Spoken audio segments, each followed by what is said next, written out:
Hey everybody, welcome back to another edition of the 6.5 Podcast Insider Edition.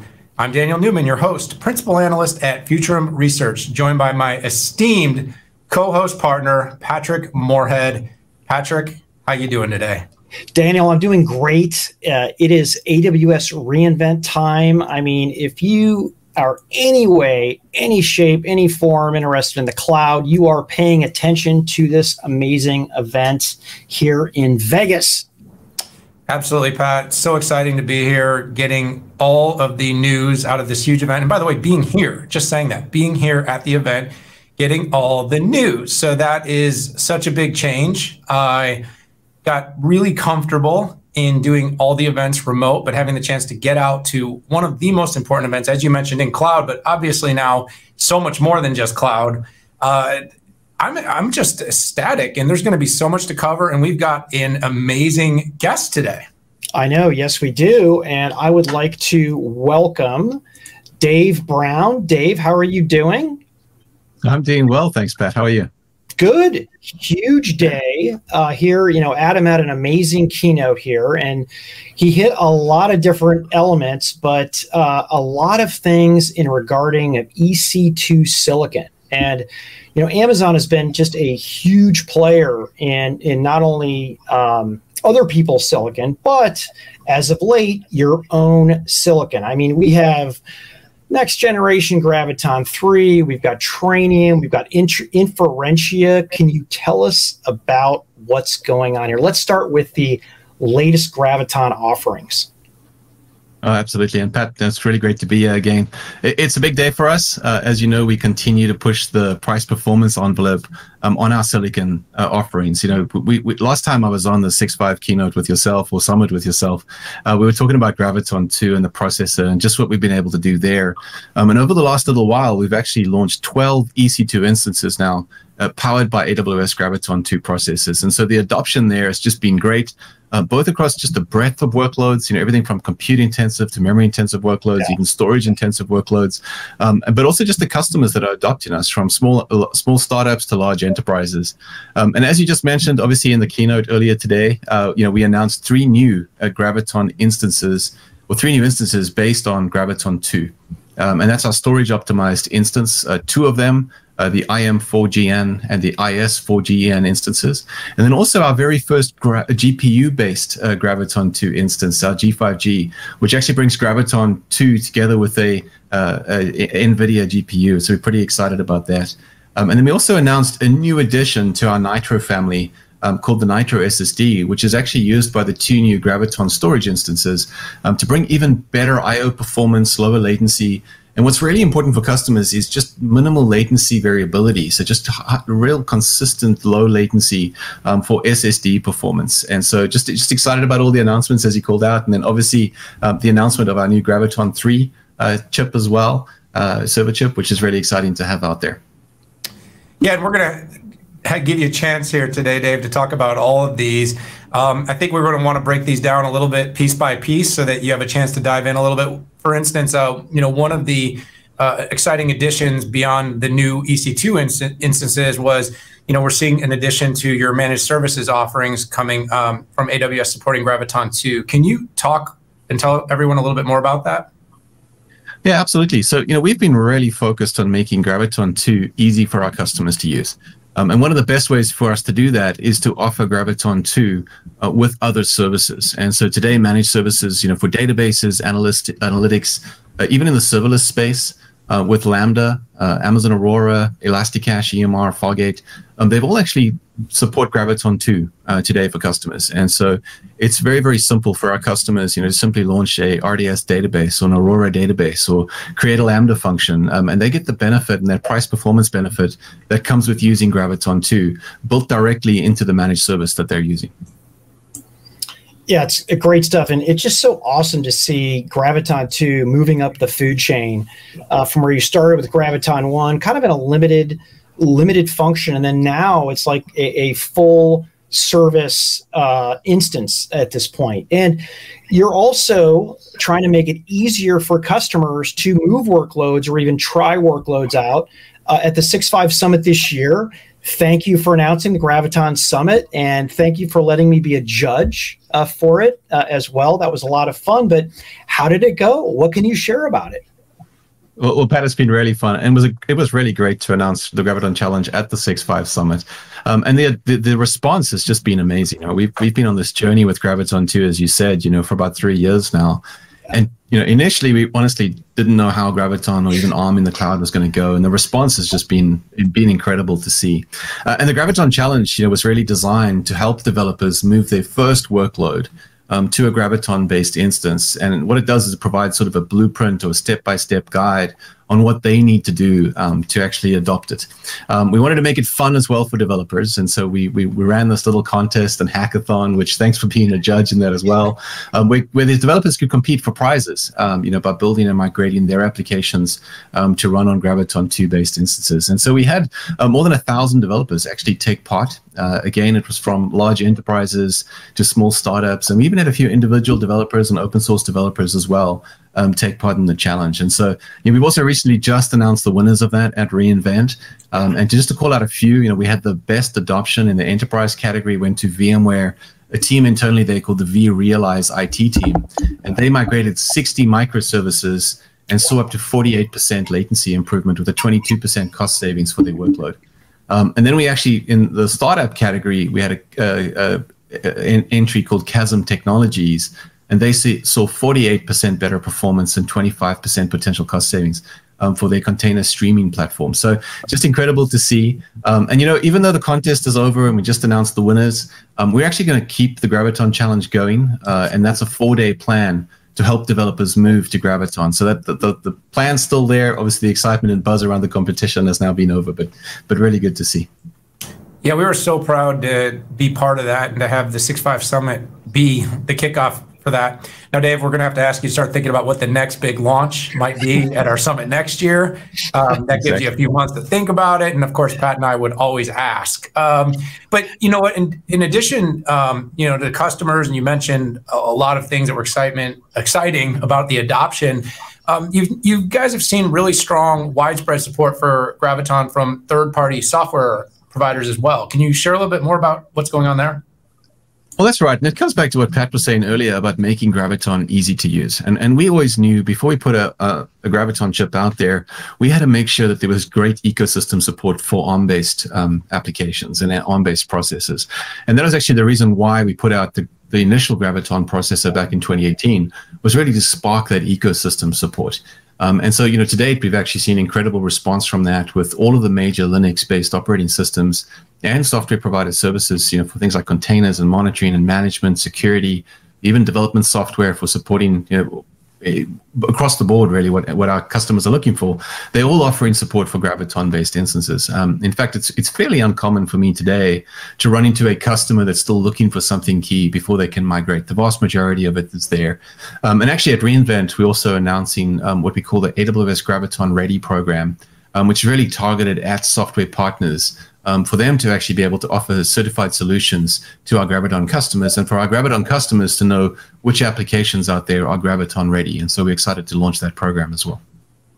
Yeah, it's funny, the way that I tell the story about ARM instances was that, okay, we were about 80% before you got on board. And I would say within a year, you went from 80 to 100. And the ease, I was pretty surprised, particularly when it was a modern web app, a modern cloud app, at how quickly you could make the transition.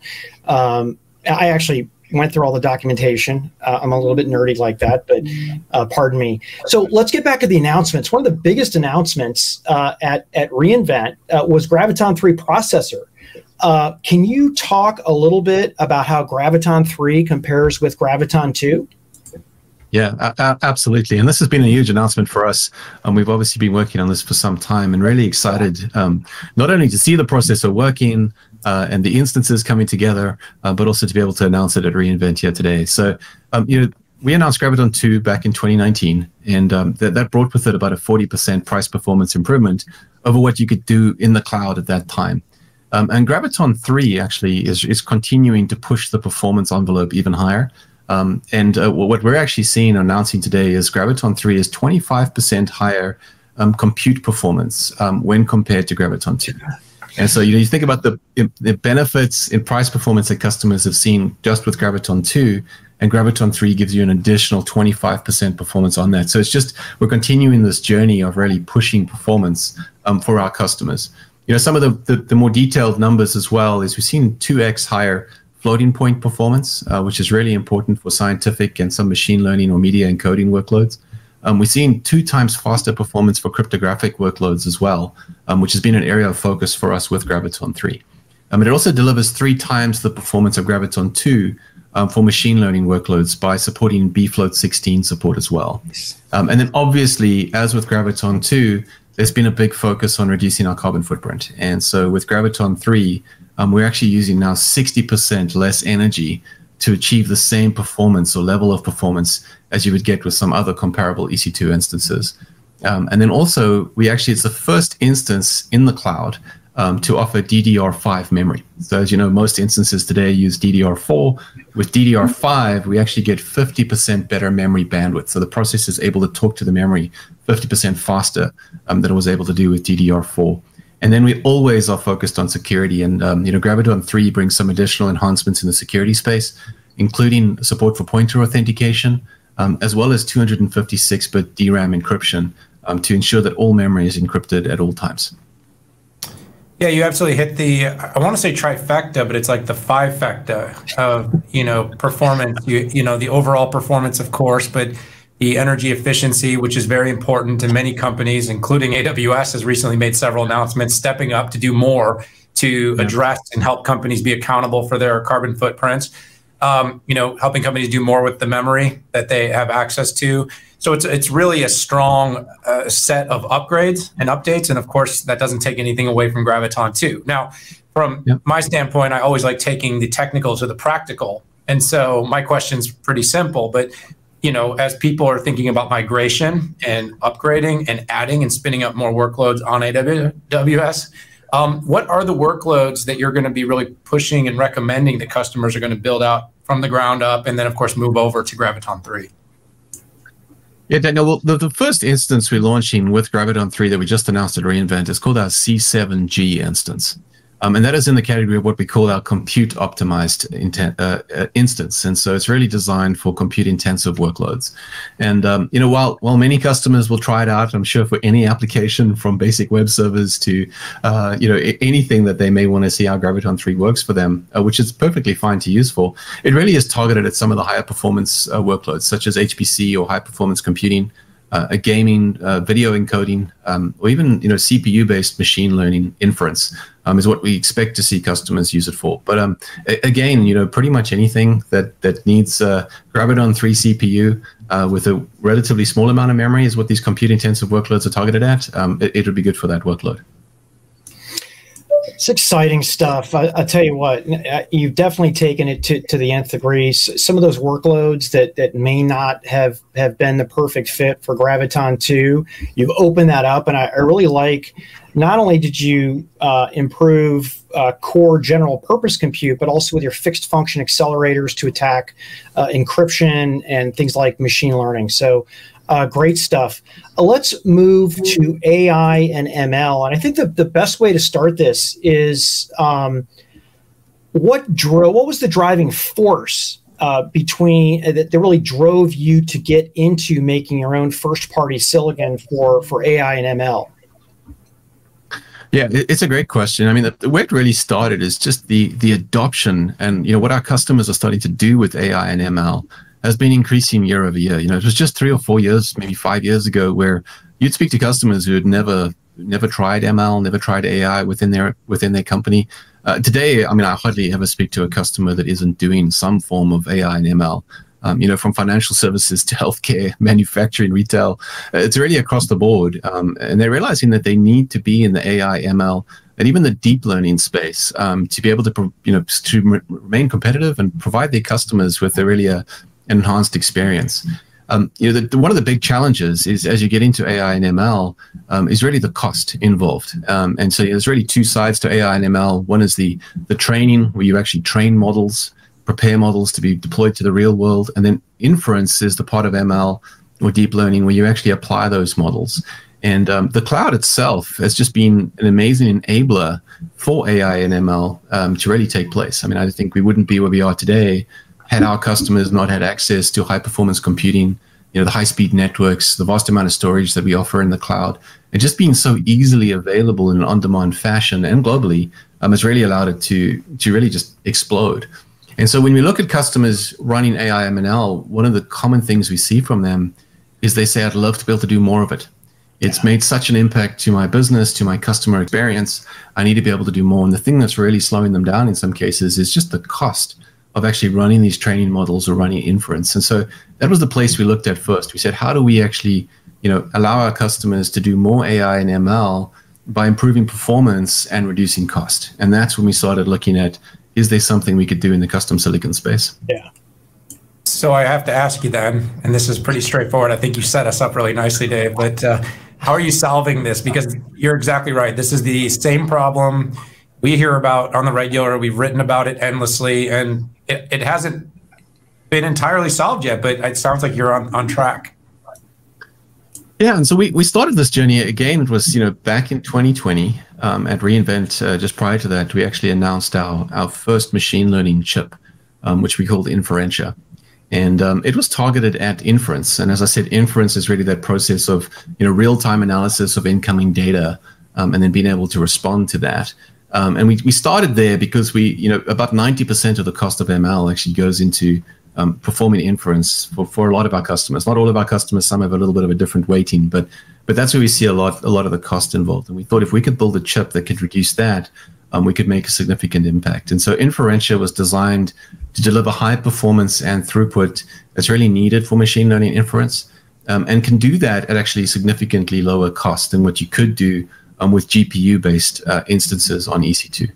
And in some cases, actually giving up to 2.3 times higher performance, and actually even at 70% lower cost than you could do with other options. And so it was just a really, really great win for us to bring that to AWS. And that was a custom chip that actually had 4 neuron cores, and sort of was just very, very good at that matrix math that needs to be done to do ML compute operations.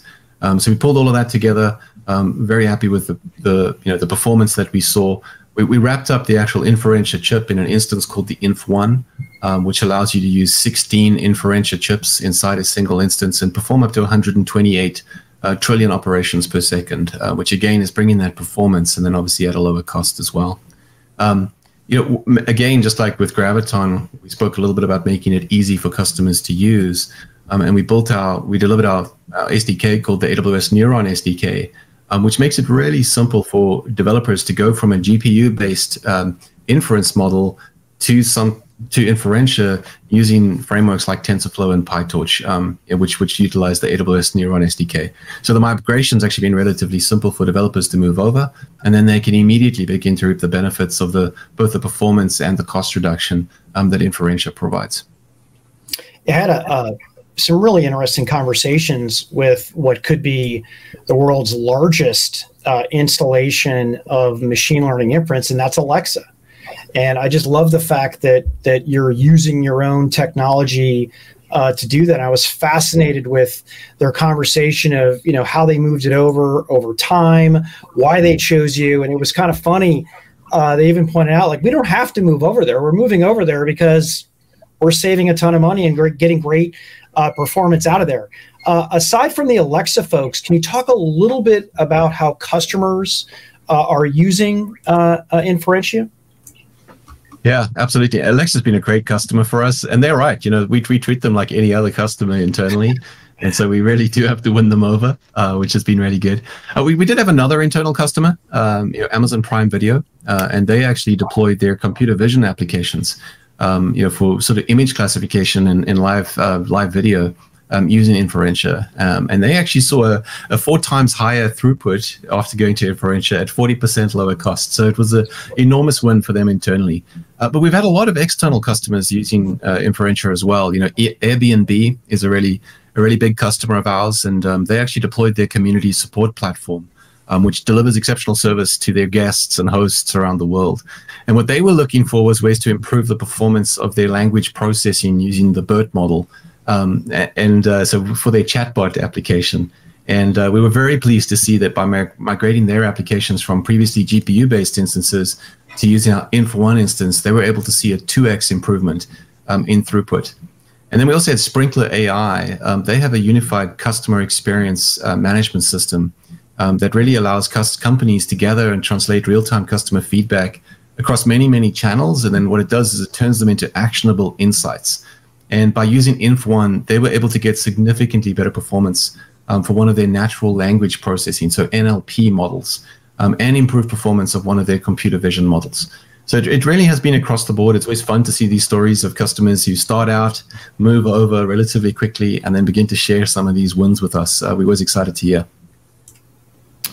Yeah, and I want to turn this now, because it's great hearing about how you're putting inference to work on Inferentia, but of course you guys have some exciting announcements too around training, an area that, of course, I think the market's very open to more solutions and seeing more opportunities. You mentioned, the size of training workloads is growing, the complexity is growing. So talk a little bit about how, Trainium-based TRN1 instances are helping customers with challenges that they have with model training. Yeah, that's right. And as you say, Adam announced the preview of that with the EC2 instance powered by Trainium, our new instance called the TRN1 to sort of complement our Inf1 instance. And that is powered by the Trainium ML chip. We did pre-announce Trainium at reInvent last year, but this is the first time we're seeing customers actually get their hands on that silicon, and so very excited. Just like inference, ML training can be very expensive for customers, and it's really an iterative process, often together with data scientists, where they have a model, they have some data that they want to be able to train the model on, but then they really need a lot of high-performance compute and to do a whole lot of parallel processing on this data to really get that model to a place that they need it to be. And so it normally takes some time. So time to train is a very important metric for our customers, and obviously the cost to train is important as well. And one of the things we're seeing is customers are constantly gathering new data, and so when you get a whole lot of new data, you want to be able to go back and retrain that model. And if that's going to take you a long time to do, or it's going to cost you an enormous amount of money, well, then your model over time sort of degrades because it's not taking into account new data and it's not learning. And so with Trainium-based TRN1 instances, we're actually delivering the best price performance for the training of deep learning models in the cloud. And so we also have the ability to speed up with highly parallelized math operations with the highest amount of compute power to train these ML models. We actually also doubling the networking throughput. So we've gone from what's typically been 400 gigabits per second on our GPU-based instances, and with Trainium, we're offering 800 gigabits per second, which is giving you ultra high speed throughput, both on the network and then also interconnect between the Trainium chips. So really trying to bring down the latency and provide the fastest ML training available in the cloud. With that high speed networking, one of the things we've seen is customers create what we call ultra clusters, where they actually take tens of thousands of these Trainium accelerators and bring them together using this 800 gigabit networking to create a petabit scale non-blocking cluster, essentially, with an enormous amount of networking. And so these they're essentially mini supercomputers that can dramatically, further reduce the time to train some of these complex models. And then, as with Inferentia, we've put all of this behind the Neuron SDK. And so now you can, use the Neuron SDK. You can also use some of the common sort of libraries like Megatron ML or DeepSpeed for efficient distributed training of these models. So pretty exciting what we've been able to put together.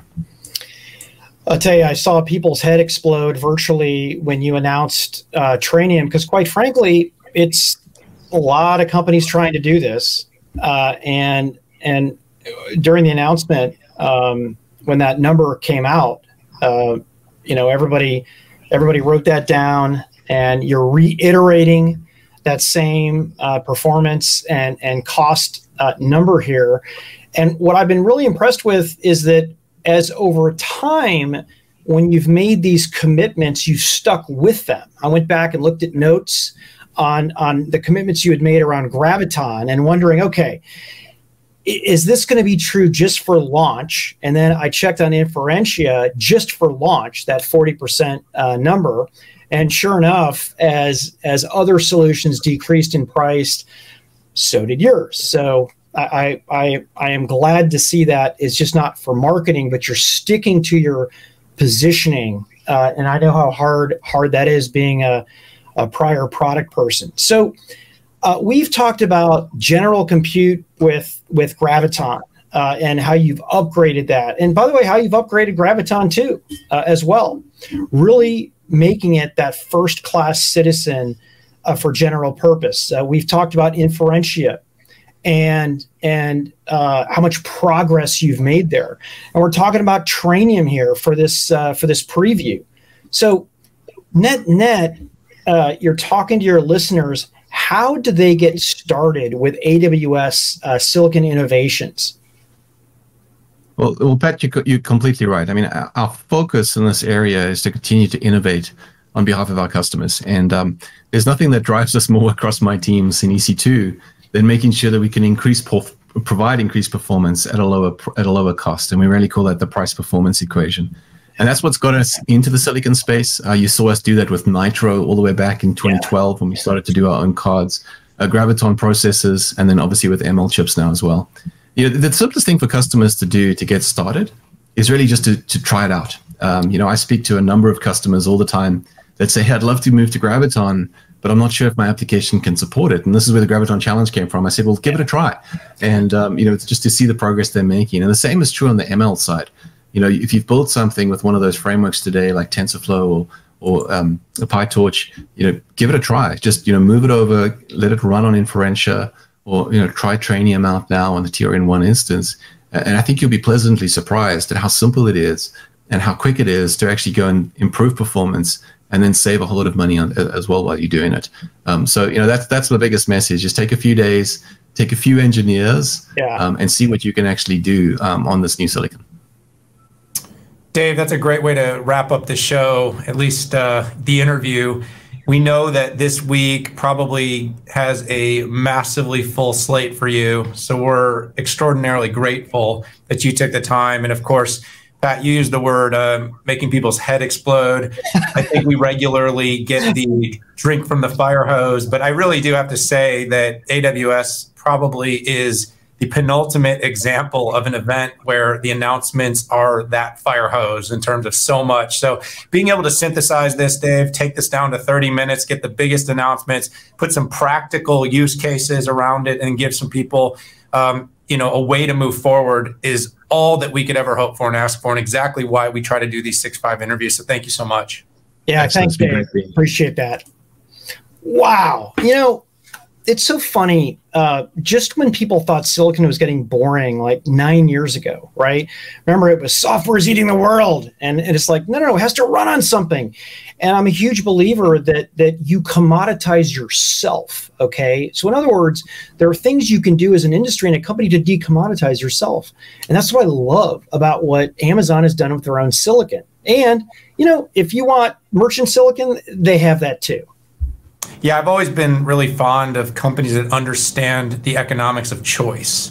And that's something that AWS has done extraordinarily well. It's really, you understand what you need. We will build it and give you a lot of different options and flexibility. And depending on what you're trying to accomplish, we're gonna accommodate that. And this is just one more example of diversification in the product line to enable enterprises, service providers, cloud scale, whatever it is you're doing to be able to achieve the outcomes that you're trying to build. And in a world of where we talk a lot about hybrid and multi-cloud, well, we're also in a world of hybrid and multi-silicon. And that's what we're seeing here is companies are diversifying, and AWS continues to prove that your and I's thesis of silicon will eat the world is actually more accurate than software will eat the world, because software has to run on something. But wow, Dave Brown, what a great interview, Pat, and what a great opportunity for everybody that either wasn't at the event or is just looking for a way to synthesize all of the announcements, especially around you know, AWS's chips, to be able to do so in a really meaningful way and an efficient way as well.